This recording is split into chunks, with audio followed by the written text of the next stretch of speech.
game, you money natural. Mommy, over there, I'm seeing this captain, you're never in here. I like your son.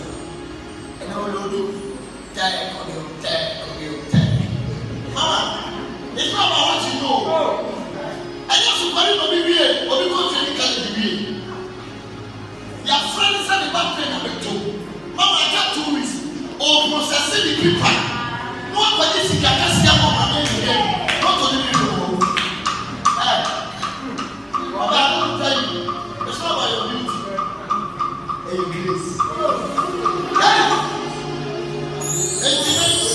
I don't care what you mean. I am one of them. Strong away. So, be a friend to myself. That running in my hand. Come to me, brother. And I think you make different things. I look at them. And I'll be all the start to be able to come back. But when you never be able to be a new program, Raymond, Elijah, that's no, they are my own. It's not about the money. Some of them are money. But I just wanted to come. Near money pounds, as I see a devil.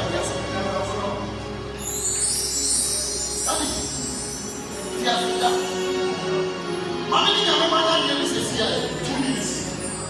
The time has come. We go on your own here. I ran with your size. I am watching. When you go here, Timothy, where you was 50 years. Maybe I will